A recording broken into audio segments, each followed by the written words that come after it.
In front of me is Honor Power, and today I would like to show you how you can set up Face Unlock.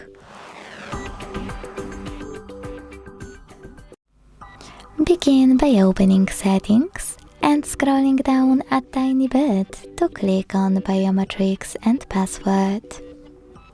Then select Face Recognition.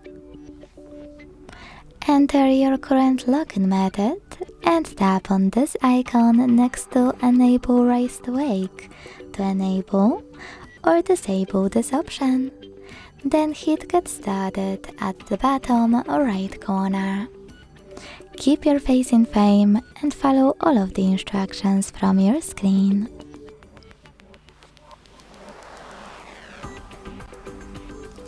Now you can manage all of those options however you want to, and when you finished, go back. So now when I switch off my screen and turn it back on, I can see that Face Unlock is working properly. Thanks so much for watching. If you enjoyed this video, don't forget to leave a like, comment and subscribe. Bye!